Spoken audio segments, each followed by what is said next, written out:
Are you worried about hormonal weight gain? You want to know how to lose it or how to prevent gaining it to begin with?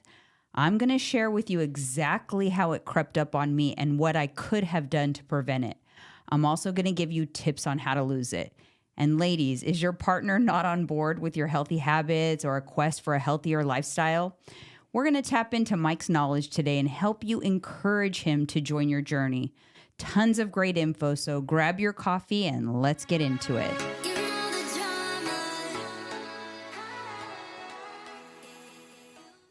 Welcome back, everybody. Hey, post-Thanksgiving. Happy Friday. Happy Black Friday. Happy Black Friday. It is Black Friday. Gosh, how things have changed. Honestly, it ain't really Black Friday. It's already the sale started like weeks ago. It's crazy. It's a race to see who spends their money first. It's annoying because it ruined the sanctity of Black Friday for me. Oh, killed it. They killed it. Black Friday used to be such a fun thing for me every year. Yeah. I literally used to have my Thanksgiving with the family and all of that, and then I would shop all night long. Yeah. Or actually, when I first started doing Black Friday, I would shop 5 o'clock in the morning. We would get up and go shopping because everything would open early. I remember that. Yep. But as the years progressed, things would, it's like then they were open all night. Then they were just open on Thanksgiving. Then nobody's even enjoying Thanksgiving with their family. No, because they're going to probably be open tomorrow, some of the stores, right? Yeah, so it's crazy, but it changed. And I miss the good old days where I would gather my girls. We had a crew. It's like my sister-in-law. We'd all meet up and we would shop till we dropped. I bet. You'd be all tired because you weren't used to getting up that early back then, probably. Back then, that was a big deal. It was. Okay. Now it's like normal. But we would shop till we drop. And then we would always end, because we'd go to the mall, and then we'd always end with a early lunch at the Cheesecake Factory. That's a good plan right there. That's a good way to end it. Yeah. It was fun. So I missed that because it's gone. Back then, you didn't do a lot of online shopping. No. Now, there's no reason to do that. No, it's over. It's online. Amazon. That's it. Here you go. Boom. At your doorstep the next day. I know. You don't have to fight the line. I mean, I will be doing some online shopping. But let's be honest. You really want to go fight the crowd? I don't. I'm cool. It just gets wild out there. People fighting in the malls. And no, I was just going to say that. Do you remember how it used to get crazy? Yeah, I do. I never seen no brawls, but I had some friends that were at this mall here in Milpitas, and shots rang out when you got crazy. Because they do those doorbusters where they only have so many, and so everyone runs. Yeah, it's dangerous. So so much for the holly jolly Christmas. So let me ask you this. When do you think Black Friday actually starts now? Like really starts the sales today, or has it already started? November 1st. They killed it. I saw stacks of TVs at Target right now, super cheap. And it said Black Friday deals.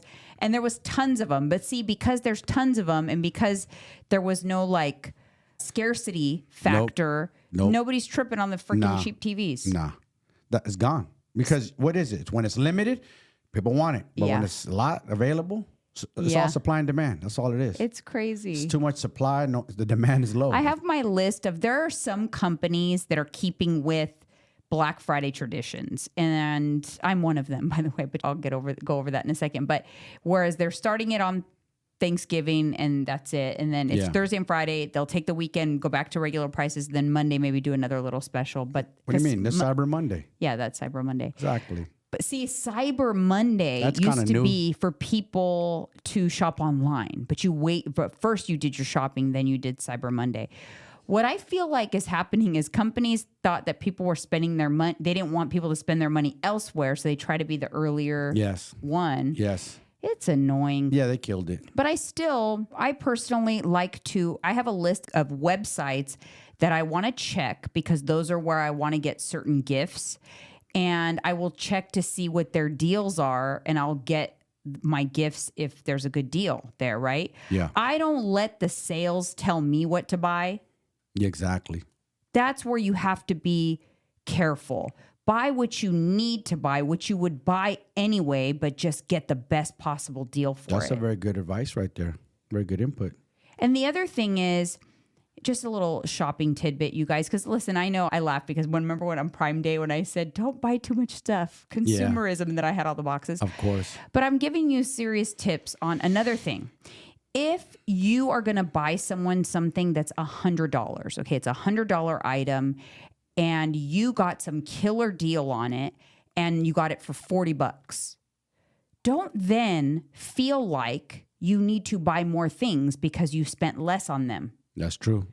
Then you're not getting any deal at all. No.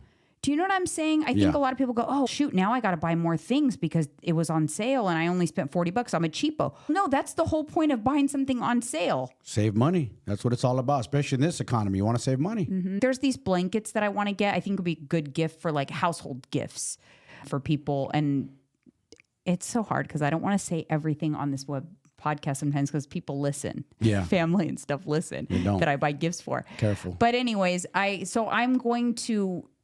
already wanted to purchase those and I know they'll go on some sort of sale. So now will be a good time to buy it. Yeah. But I'm not going to buy more for the family just because I got a $200 blanket for $100. Yeah. You know what I'm saying? I think people do that. They feel like they they overspend too much. Yeah. And then there's consequences because then you got Christmas a month from now. So you got to be careful. What Christmas? Huh? I said, you got to be careful not to overspend on Black Friday because you still have the holidays. But you're spending for people Christmas. Go over. Yeah, sometimes people spend for now though, and for but they're buying Christmas presents. Sometimes yes, but they're buying now for themselves too, though, babe. Yeah, don't get it twisted. One for me. Don't think that everybody's buying for Christmas. No, you got to. People are buying now. That's what I do. One for me and one for thee. Well, there you go. See, one for me, one for thee. That's a good one. Yeah, yeah. Some people are buying for Christmas, but some people are buying for the now, for right now. You mean for themselves? You like buying yourself some Christmas present? A couple of things. I didn't even get nothing on Black Friday. I just bought a couple of shoes that I needed. I did try to get like the best deal for you though. Yeah, you did. Yeah. I'm always looking for deals. Yes, you are. But I don't let the sales tell me. I tell the sales. Okay? Exactly. Be careful because in this day and age with influencers like me, I don't ever want to tell people to buy stuff they don't need or whatever though. I do post things, but like you guys, I did a pajama haul for a brand on Amazon and I was really impressed. Okay. I actually was going to buy Christmas pajamas. Alyssa and I always get Christmas pajamas. I was going to get them from Skims because I like Skims. This brand on Amazon literally felt like Skims. Wow. So I got them from Amazon instead. And they're like, let's see, a quarter of the price of the Skims pajamas. You can't beat that. That's a deal. A quarter of the price? Yeah, quarter. That's saving a lot of money. Yeah, and I'm not shameless. This is not sponsored by. I'm just sharing, you guys. That's what I mean by I needed to buy pajamas anyway because that's our tradition that we do every year. But I was gonna buy Skims and then got presented with these from a brand, and I'm like, you know what? I like those. So yes. You like the material and everything, the way they fit, huh? I love them. That's good. They're actually a happy customer then. Yeah, I was happy. So anyways. Money well spent. Anyways, also on the Christmas cheer tip is my house is officially Candy Cane Lane, you guys. Yeah, you hooked it up today. It is Candy Cane Lane. I did it, and I have something to share. I didn't even tell you this yet. I told Lisa because she texted me right after it happened. What only happened one time. I was decorating for Christmas, and I literally was thinking about my mom. I came across an ornament that had Christmas balls in the Santa beard, and I'm like, oh, my mom loved Christmas balls specifically. And the lights in the coffee bar flickered. Have you ever seen those lights flicker? I'm just curious. Do they flicker? No. The ones in the coffee bar, not the ceiling ones. No. The coffee bar. No, they flickered. Wow. No, I haven't. Full blown flickered. Wow. And ironically, also, my mom loved my coffee bar. Yes, she did. Remember, I used to always offer her coffee. Yeah. She came over, always made her coffee. She loved that I turned that area into a coffee bar. It's actually a bar. It was a bar with alcoholic drinks, but no, we converted it to a coffee bar. And I was like, oh my gosh, I wonder if there's the power, something's wrong with the power. I even mentioned it to Tyler. I was like, shoot, I hope like the breaker's not going to switch off or whatever. The guy hadn't even plugged in. And then I checked. The guy hadn't even plugged the lights in yet that was doing the lights outside. So they flickered in only once, and that was it. Never happened again.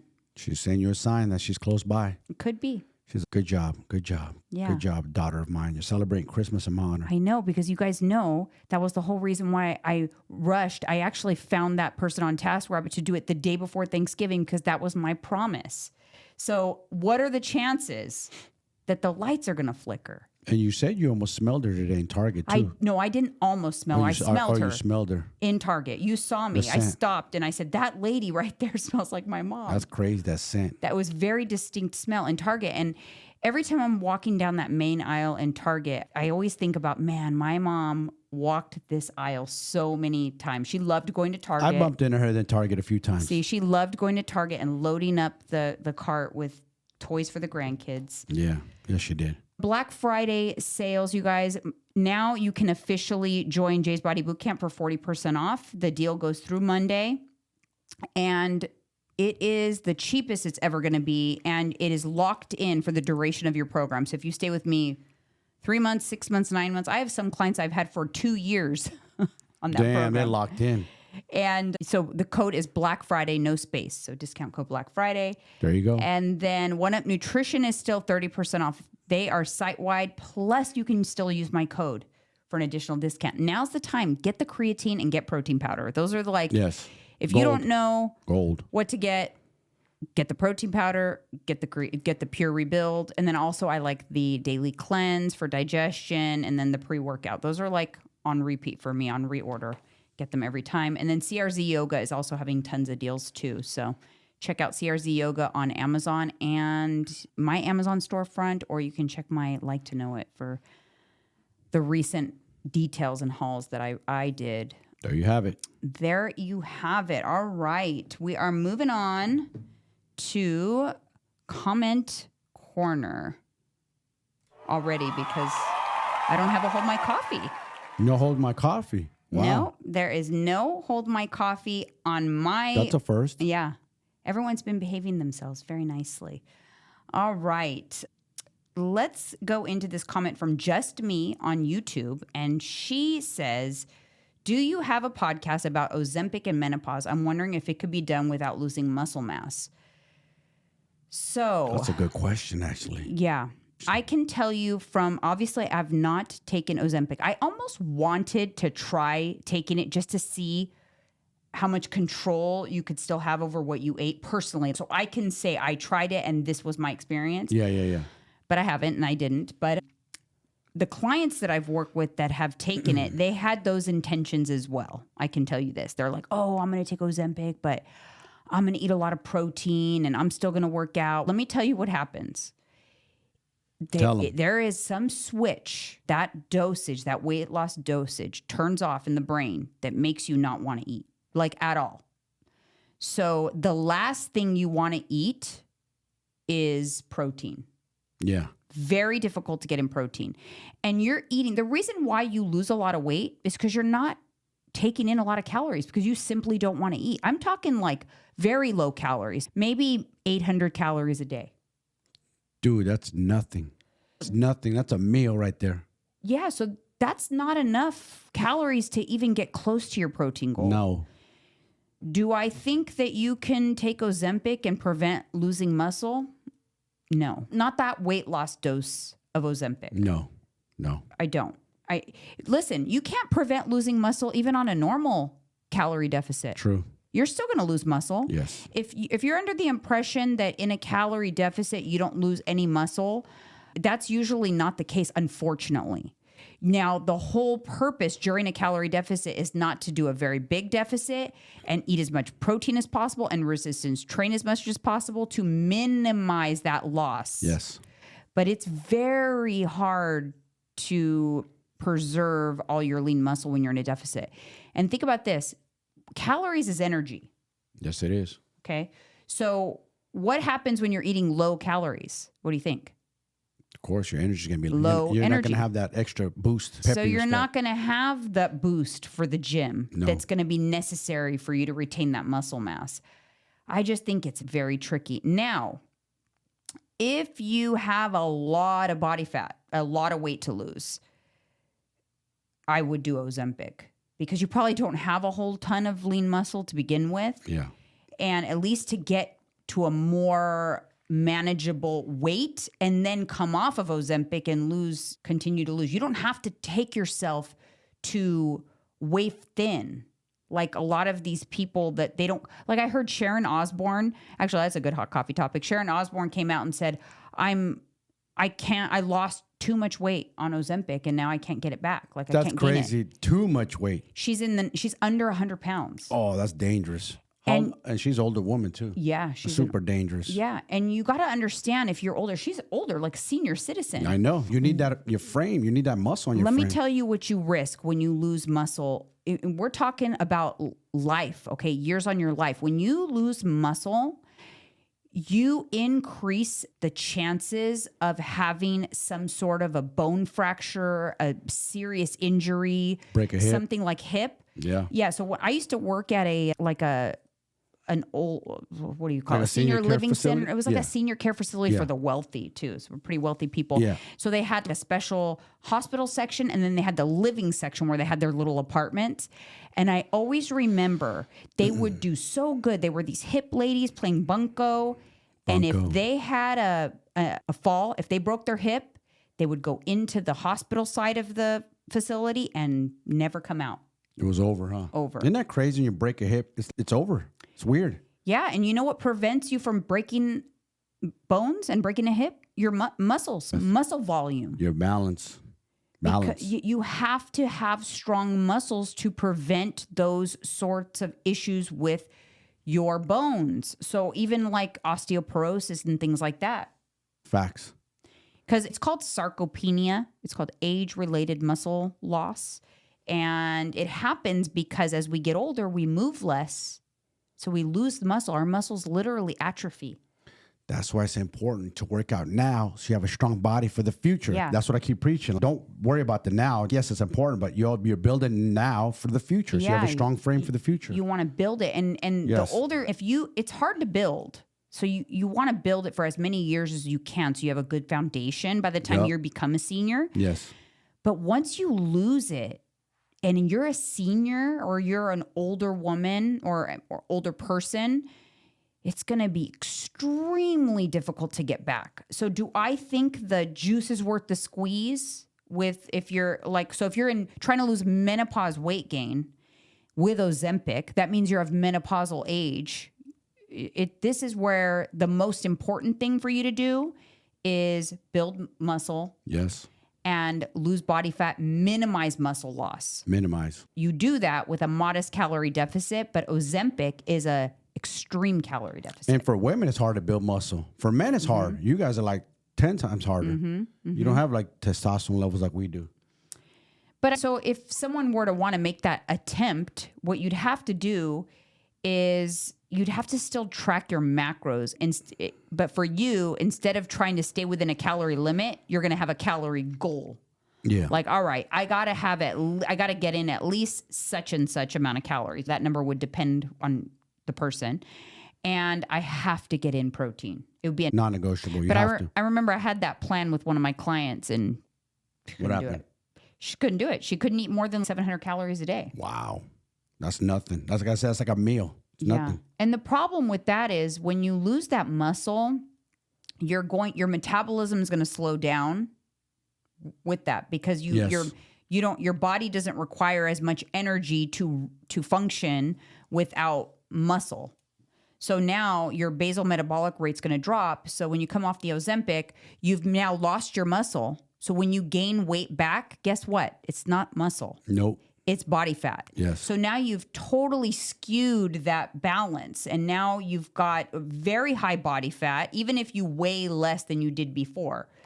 Because the weight you put back on, remember, it's not going to be the muscle you lost. It's all going to come in the form of body fat. Yeah. Dr. Peter Attia, hopefully I said his name on NSQ. He talked about that. Like his patients are like skinny fat that are doing Ozempic. Like he doesn't recommend it. We're going to see a lot of that and it's going to skew the average body fat percentages. They're going to go up because I think a lot of these people that are losing, I see it, you guys. Like I'm watching Real Housewives and you can see the ones that have done Ozempic. Their legs are super skinny. Like they're very thin, which is all fine and dandy. But when you stop the medication and the weight comes back, your body composition is not going to be favorable. No. It's already hard to put on muscle. And as an older person, an older woman already, especially in your senior years, it's almost impossible. It's hard because you're not as strong. You're not putting the resistance on your muscles. You're not putting the tension there. Yeah. You Exactly. can lift, but it's going to be very lightweight. Right. It's not going to build a lot of muscle. Yeah. So like the two main reasons on Ozempic that you're going to lose the muscle is it's going to be hard to actually have good, effective workouts because you don't have a lot of energy. Your workouts are going to be lackluster. Yep. And also you're going to have a hard time meeting your protein goal. So when protein is not met, your muscle's going to be lost. So it's like a double whammy. What do you always say? People ain't opting for the protein. They're going to go for the carbs. Right. Because it's easier to digest. Yeah, because they're going to go for the Simple. highly palatable. Yes. Some people have come back and told me, no, that's actually not. I don't crave anything high fat. It gives me a stomach ache. So there's very specific things that they want to eat based on how they feel because, again, also the side effects. So when it comes to, I do want to talk about like menopause, weight gain, and how to prevent it and what happened to me and what I could have done to prevent it. The issue is with menopause weight gain, you lose it in the same way that you lose it in your 20s and 30s. It's by creating a calorie deficit. So why is it so hard to lose the weight that you gained on menopause? It's just because it's harder to get in the deficit. Nothing to do with your metabolism or thyroid or your hormones. It could have to do with, it is to do with the hormones, but it's because of the side effects. So Gotcha. if it could, this is what I recommend. So if you are in menopause or perimenopause, get your blood work done. See where you're at. Get some baselines done and then get it done like every 6 months to see what's going on. If you believe you're in peri or you believe menopause is approaching. Remember, officially menopause is confirmed only after 12 months, consecutive months of no period. So you have no period for 10 months and then you have a period, it starts back to zero. Okay, I never knew that. Something new I learned. Yeah, once you have had no period for 12 months and then your levels are checked, they'll confirm that you're in menopause based on, you'll be in menopausal levels of progesterone and estrogen, testosterone, things like that. So I would recommend getting your levels checked and also check on your thyroid because I didn't know that in menopause, a lot of women, so 30% of women going through menopause, their thyroid becomes underactive. I didn't know that stat. See, look at that. You're finding out new things about yourself. That's crazy, though. I didn't know because I would have been more inclined to be on top of that and really get it checked more often. Because that definitely for me, so one thing I would have done differently is I would have, as soon as my periods became really irregular, I should have gone in for blood work and demanded blood work or gotten a separate company because my doctor they weren't just going to randomly test my hormones for me. There was no reason for them to do it. No. So I would have done that. And then I would have maybe paid a little closer attention to my thyroid at that time because I saw that it did look skewed when I got my blood work done, but I didn't really question it because my doctor wasn't concerned. But then when I looked at my history, I'm like, wait a minute, it's definitely way more underactive than it was a year ago. And that impacted my weight gain as well. You know what sucks? Is that's their job. They should catch that stuff. Now you have to catch it. They should catch it. Like, Mrs. Escobar, we see here that your thyroid is very underactive. Yeah, and they should, for me, the big thing was, the alarm was the change, the historical difference. I went from a 2.0 in the number, if you know these numbers, to a 4.8 or 4.9 in a year. It more than doubled, and that's very different. And then all the years prior to that, it was always around a 2.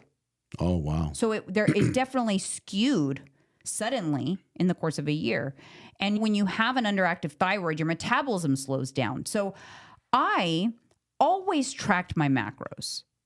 So it's not like I was not living a healthy lifestyle and the weight, like all of a sudden I look up, oh my God, I've gained so much weight. For me, I always tracked my macros, but I didn't realize that now those macros weren't as effective because my thyroid was underactive. Yeah.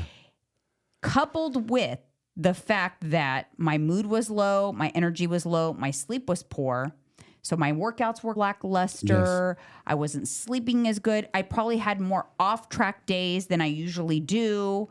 Like my cheat day, I still stayed on track during the week, but my cheat days started Friday nights and I would eat chips sometimes and not track it and things like that started to happen. A drink here and there. And on top of all of that, I wasn't weighing myself. Ooh, the accountability scale. So the weight crept so slowly that I didn't notice it. I wore workout clothes. Your leggings fit if you're 120 pounds or 140 pounds. That's true. The leggings still fit. And it comes on slowly, so you don't notice. You don't feel any different. The layers creep up. Yep. It creeps up. So had I been on top of my blood work so that I knew about my thyroid, I could have gotten medication sooner. And had I been accountable to the scale, I would have noticed that my weight was creeping up, and it wouldn't have taken me 15 pounds before I realized it. That's true. At least you got ahead of it now. You jumped on it before it got too late. Or not too late, but it got too far along. Because a lot of people let it go too long. Yeah. But if you have, so those are all the things. If you're in perimenopause, my tip to you is go get your blood work done. Make sure your thyroid is good. You have to be tracking macros, because what is going to happen if you don't track is slowly you're going to eat more. And then you also have to track your movement, because if you don't track your movement, slowly you're going to move less. And it is those combination of things that is going to allow the weight to creep up. And it'll creep. Before you know, you're like, how the hell did I put on 20 pounds? And lastly, weigh in. I'm sorry. Accountability scale, you guys. I used to be of the school of stay off the scale, picture how your clothes fit, whatever. I came across a post that I did a year ago. So it's exactly a year ago. And I was doing like a try on haul for a brand, and I screen grabbed the back. And I realized that already a year ago, the weight was starting to creep up.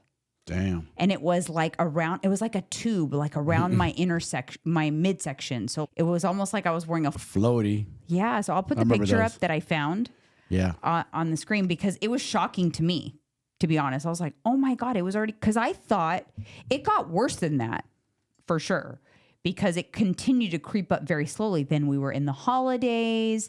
And then I remember right after Christmas, I wasn't officially in menopause yet. I was in perimenopause, and you could be in perimenopause for 5-6 years. So I just thought, oh man, perimenopause got me, because I definitely feel fluffy after the holidays than I normally feel.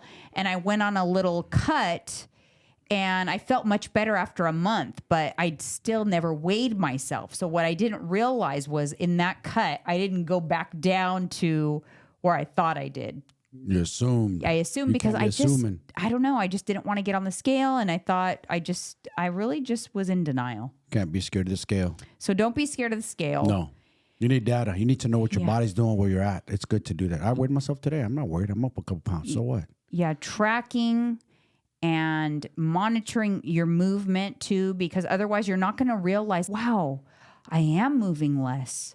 I used to walk at lunch every day. Now I don't. I used to average 9,000 steps a day. Now I average 7. Why? Because if you're in menopause, your energy is lower. So you're going to, unbeknownst to you, it's not going to be obvious. Your body's going to, you're going to start conserving energy in places you don't even realize. You're not going to have your pep to your step, like you always say. Yeah. Low energy. You're just going to be low energy, and your body will conserve. Yes, it will. It'll power down. It will power down and conserve energies. That's why if you don't know, the weight will creep up, because you're not paying attention to the data points that are shifting. Yeah.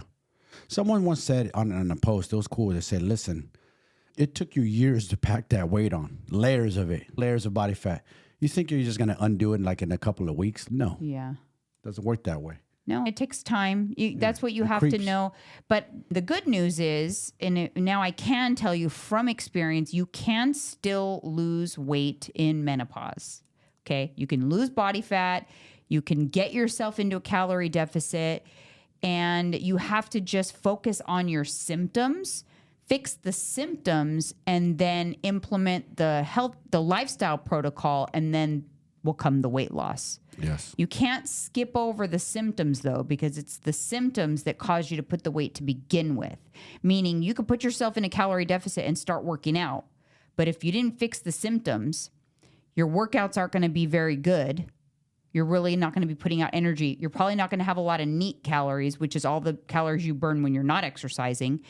And it's going to be hard for you to stick to that deficit, because you're not sleeping, you have low energy, you have a low mood. You're going to go through the motions at the gym. You're not really going to give it your all. So it's going to feel like you're following a program, but you're really not. You're not doing it with intention. You're going to be half-stepping. Yeah. Yeah. We had a talk. If you guys are not following us on candidly_with coffee on Instagram, we had a whole long walk and talk about that, how the difference between working out and working out with intention. Yes. Huge difference. You don't get the benefits just by walking in the gym doors and throwing some weights around.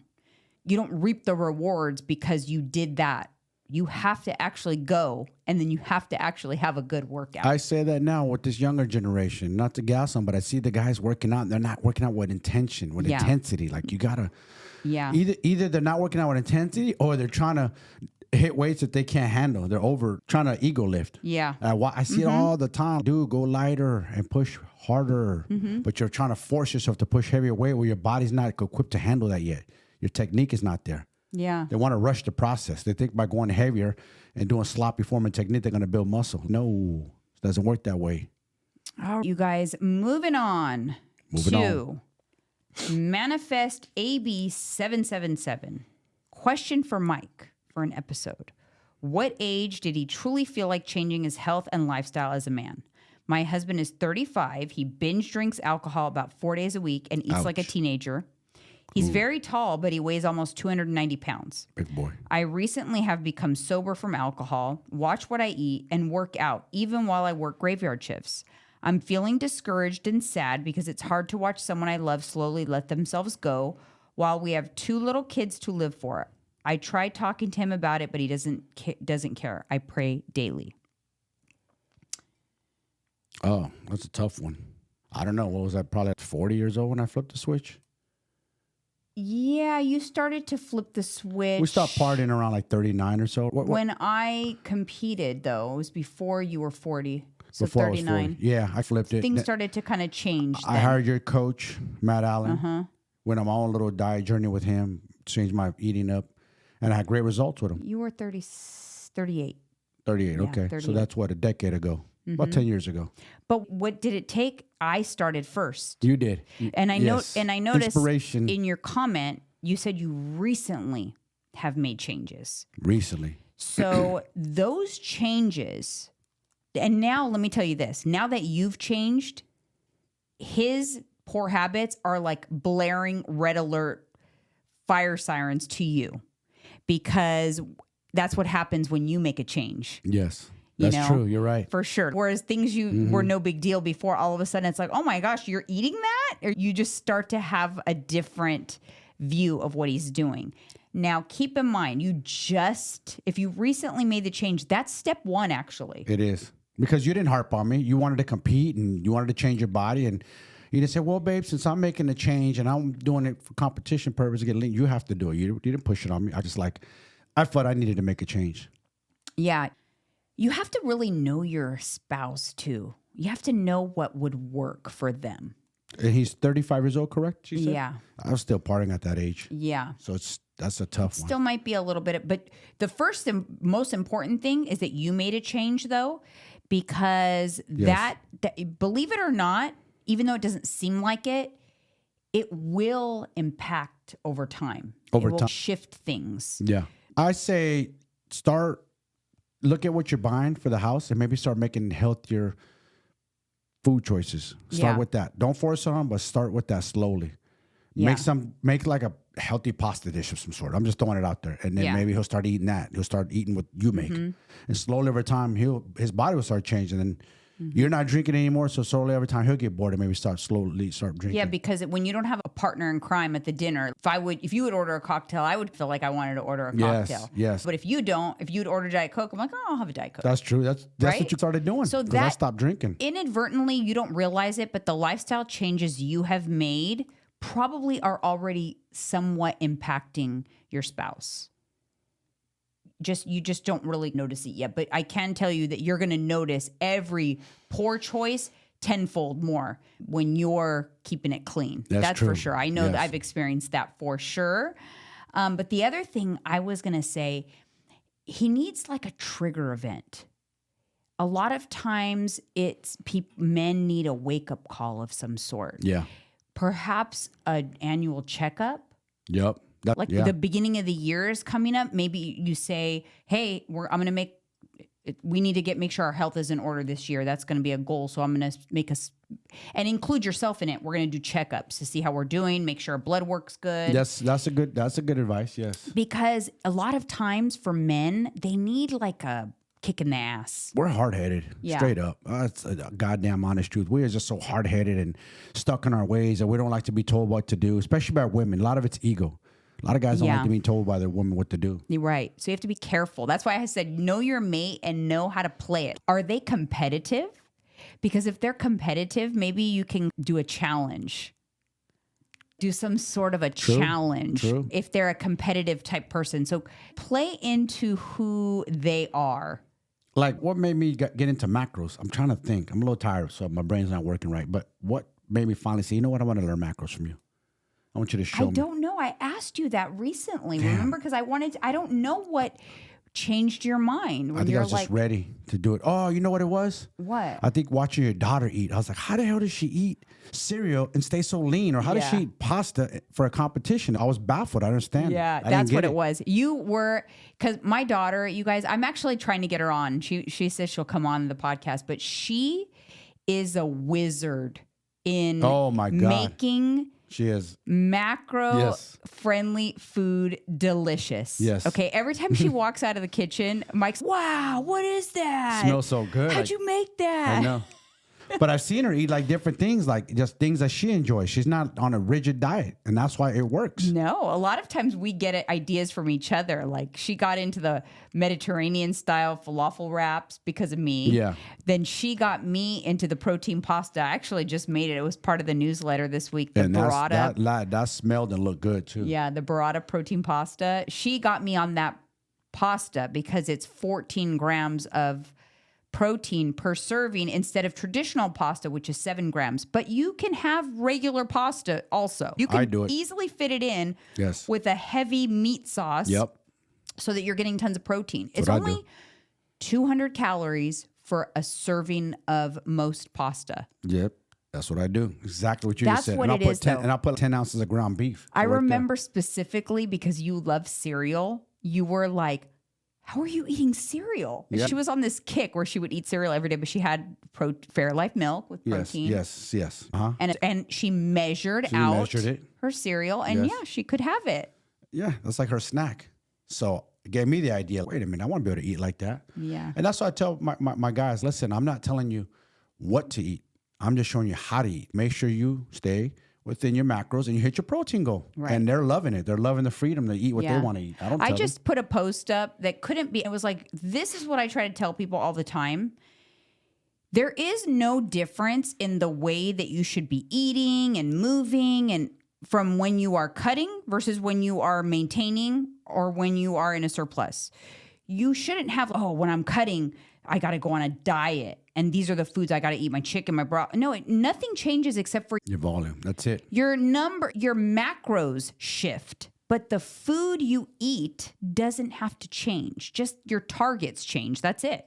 Yeah. It's the only difference. And now, because I taught one of my boys the game, he's loving it so much. He's telling his friends about it. Like, dude, I get to eat like chicken quesadillas. And they don't believe it. I get to eat like homemade pizzas. Yeah, they're like, how the hell are you eating that and getting so lean? They don't understand it. They think it's like wizardry. It's not. I don't know. They don't believe it. I don't know what it is. People, and they don't want to believe it. Because they're stuck in old ways. They're stuck in the bro science. Don't you want to believe that it's true? Because I feel like you want to believe it's true because then it's so much more enjoyable. But you want it to be miserable. We're not taking. I don't understand. Yeah. That dude Wes Watson said that. Goes, why do people want harder? Why do you want to make it harder? It's not harder. Make it simpler. He said it best. Like, why do you guys want harder? Some reason humans want harder. They think it works when it's harder. You don't want to do that. Trust me. And then when you learn macros, you just get better at spending. Because I could eat this right now, but it's a lot of calories, and I'm gonna be hungry the rest of the day. So that's not a wise spend for me right now. Yes. You start to make better choices, but not because a coach is telling you, no, you can't eat that. You're on a cut.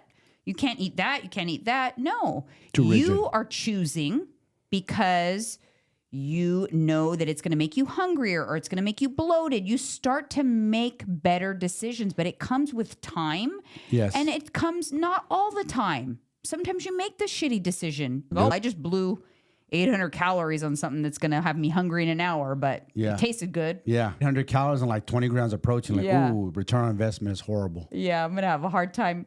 That's when you do those Faye bowls with a scoop of protein powder to get in like 45 grams. Yes. Yeah. What's funny is they always ask the wrong questions, men. They'll ask me, instead of asking how much protein I eat, I get asked, how many carbs you eating? You're so stuck on the carbs. Like, carbs are not the enemy, bro. I don't know what it is with people. Carbs have been demonized so bad over the years. It's not the carbs. It's overeating in general. You could be overeating carbs. You could be overeating protein, overeating fats. You know what's funny? People are gaining weight from eating junk food, and then carbs get the blame. Guess what junk food has? More fat than anything. More fat. Way more fat. Way more fat. That's more, 9 calories per gram. 9 calories per gram. Yes. It's way versus more 4 calories. It's way more. So if you have a 400 calorie donut that probably has about 40 grams of fat in it, like 360 calories of that donut are fat. That's terrible. That's a lot. You know what I mean? Like, carbs get blamed for junk food when it's just carbs is carbs. There's plenty of carbs that are very freaking macro friendly. Like we talked about it before. Or sugar still gets demonized. Yeah, sugar still gets demonized. Yes, and excess is bad. But if in moderation, if you make it work within macros, no, you can make it work. You can have a sweet treat and be okay. Yeah, I do all the time. But people don't want to believe that. So back to like your spouse. So get him to go to the doctor, suggest like healthy activities you can do together. Start like maybe what's something you could do together that's active. What does he already like to do, and do it with him? Hey, do you like, maybe he likes to, I don't know, play tennis or something like that. Be like, oh, I'll get into tennis with you, just so you can get more active with each other. Or say, babe, let's go on a hike. It's a nice day. Let's go take a walk or something. Or make a habit like going to walk after dinner, just to like talk and stuff. But don't make it seem like I'm doing it because I'm making you. Don't be a nag. Be careful not to be a nag, because it doesn't work. No, that doesn't work. They'll just shut down. It's like men who are into like, I had a friend always into bodybuilding and working out. He always kept himself healthy and fit, but he tried to push it on his woman, his wife. Yeah. It just didn't work. His approach was wrong. And don't be passive aggressive. Oh my God, don't be passive aggressive, you guys. I know this one is hard, but especially because the person that asked this question, because you're noticing, you don't do the like, is that what you're going to have for dinner? Yeah, don't. That's irritating. Because you're being passive aggressive. It's so hard. This one's hard. You got on me about burritos though. I know I said, are you you're having a burrito again? Because you had one the day before and you flipped out. I did. You were mad. I triggered. But you're being right. But the approach was wrong. Yeah. I know you meant good. You meant good because you're like, I want my husband to live. I don't want him to die. You can't be eating these every day. So you have to be supportive but not judgmental, and just try not to be like obviously passive aggressive. It's tough though. What I can tell you is honestly just continue doing what you're doing. Yes. Try to, like Mike said, make healthy dinners, but don't call it out. Don't be like, oh, I'm making a healthy dinner. They won't even know. If you become, you get good with it. You can make healthy, high protein dinners, and you don't have to call it healthy. Make the protein burrata pasta. You guys, spaghetti night. They don't know that they're eating like something super macro friendly. Get a Ninja Creamy. Hey, babe, you want to watch a movie and have some ice cream? Make a Ninja Creamy protein ice cream sundaes. Get the 100-calorie popcorn. Yeah, you do that too with the apple pies. Those little mini apple pies from Trader Joe's. Yeah. So you get that very low calories, 200 calories, and then you make Ninja Creamy protein ice cream, and you add that with a little caramel sauce. I feel like I'm having apple pie la mode. Yeah, and just say like you want a dessert, and then after they're eating it, they're like, "Ooh, this is good." Go, "Oh, it's got a lot of protein. That's actually pretty healthy." You know that? That's how. And then you can tell them. You did that with me, I think. Yeah, I did. And I was like, "Ooh, this is good." I asked you. I said, "How's that ice cream?" Because normally the weeks before I had used regular vanilla ice cream, and you're like, "It's good." And I said, "That's Ninja Creamy protein ice cream." You're like, "Oh, I couldn't even tell the difference." No, I ate it every last bit of it. So now that's what we do. We use the Ninja Creamy. Now I'm craving that. Sorry. It's bomb, you guys. That's a hack. We need to get that before Saturday. I want to have it again. Yes. And then the other thing is like popcorn. If you're going to have a movie night or you're going to watch a movie, say, hey, you want a bowl of popcorn? Do all of the things, but just do it in a macro-friendly way and you're showing them slowly, hey, this is not that miserable. And then you're going to start transforming because you're on a journey and they'll come around eventually. Yes, they will. Like me, I came around But eventually. it takes time. Yeah, everybody comes around eventually. What do you always say? It all got to lead from the front. Somebody's got to lead the dance. Look at your kid. Your son used to be a carboholic as a teenager. Look at him now. He's like on top of his stuff. Yeah. Everyone in this household tracks macros. Your wife. Your daughter eventually follow in your footsteps because I remember you were planning this. I want to get her away from acro. I want to get her to compete because she has the potential. She has that mindset. And slowly but surely, you were planting the seed. And one day she flipped the switch. But what did I do? See, and that's very much actually smooth. the same tactic that you can use with your husband, because you have to be careful, because if you tell like your spouse or your kids for that matter, oh, you can't do that. You can't eat like that. No. Don't eat like that. No, don't restrict them. Don't go for seconds. They're going to want to do it more. You have to play the game a little bit. Yes, you do. And you have to let your spouse feel like it's his decision. Yes. Because if he thinks that you are telling him and you think that's going to work to change, he'll go in the opposite direction, even if he doesn't want to. He'll say, F you, I'm doing it my way. It is. I'm one to admit right here, you guys. Yeah. I'll tell you as a man, it's an ego thing. We do not like being told what to do. But do you have any other suggestions for what she can do? That's about it. You just can't force anybody. There's not really no magic answer. Everybody's different. I'm not in this dude's shoes. I kind of did do the whole, like, let's all get doctor's appointments. You competing flipped the switch on me that many years ago. You competing, I was like, you know what? She's representing me. I got to represent her. I got to represent myself first. I'm saying I got to represent myself. And I think a lot of guys get comfortable. I'm going to tell you something what happens with men, you ladies. This is their thought process, which is stupid. Who do I have to look good for? I'm married anyways. I'm already taken off the market. Because men have it in their head like back in the days when they're single, they got to work out, look good. So their value's high when they're on the market. You want to be a high value man. But when you're already taken, you're off the market, you're married. Because a friend of mine made that comment. He's dating a friend of ours. I'm not single, so what do I got to look good for? That's a stupid mentality that men have. I don't know why they have that in their head. But it's like, dude, for yourself, bro. For yourself. And then to show your family, too, as well. You lead to the front. They're still pretty young. Oh, yeah, they're young. So he's still young. He can't if he's tap out. 35. I was still partying a lot at his age. He's young. And we still were binge drinking. Just to his credit, we were still binge drinking at 35. We're going hard. We were going hard in the paint at 35. I was probably going way harder than this dude. I guarantee I was popping bottles at that age. But Friday, Saturday nights. at 35, I was going hard. But by 37, I cleaned it up. Yes. Because I didn't like the way I felt. Yeah, and then you were right behind me. So, like I said, I think the best thing that you can do if you're listening, and this is you and your spouse, like out there, other people, do it first. And others will follow. Yes. Be a leader. Be a true leader, but lead by example, not by dictation. No, that don't work. It doesn't work. It's annoying. Like, I do not like when people tell me what to do. No. Like, or look. how to eat or... I don't know how I got in your head, but you wanted a trainer. I go, I got the guy for you because you wanted to change your body composition. You didn't want to compete. You didn't know nothing about that. So I got the guy for you because we're in a relationship. You're not going to listen to me as good as someone else. You're comfortable with me. And that's what I did. I hooked you up with Matt Allen. And he said, hey, by the way, Jeanine, would you like to compete? You're like, yeah, okay, why not? He's like, I'll change your body like you've never had before. And he did. I know, but that's me. But then what? Yeah. And then you had to join. And then I joined eventually. Yes, it took me some time, and I followed behind. But again, I didn't.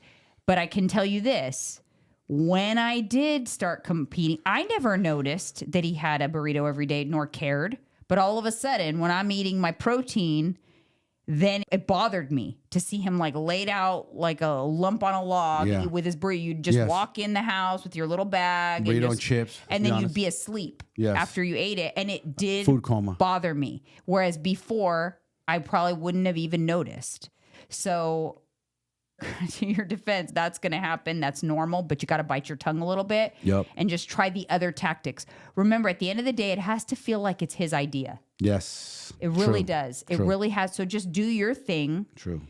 And you'll start to transform and you'll start to change. And eventually, if you guys are connected, he'll come around. Yes, he will. I came around. Yeah. I always did it every time. And then it was my idea to do keto when I did that diet. It wasn't yours. I found out and I was like, I want to do better. I want to try something different. I want to lose weight.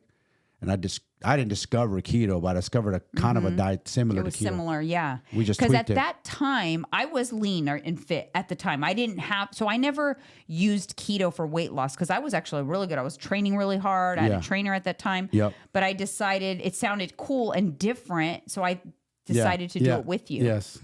And that's like the whole other ball game. And now story. we're doing macros together. But if you guys look back, you definitely let things creep up over the. Let's be honest time. with the people. You put a picture, show them what I look like. Oh my goodness. No, they got to just go watch a podcast from a year ago. Oh yeah, You look that's true. different. Your eyes were sunken in. Or right after COVID. It was creeping up for you. Or right after COVID, I went crazy. I went crazy during COVID. So you got back on track again on Yes. your own, though. Yes. I didn't. You're right. I stayed on my course and you got back on the track with me again. Yeah, So I'm not that's where falling you're at off. now. Dad, I'm not falling off. Totally different mindset. But you know what, guys? Just remember, make it seem like it's their idea. That's always worked for me. Smooth. This girl. That's right, though. You guys, it works. thank you. See you on the next one.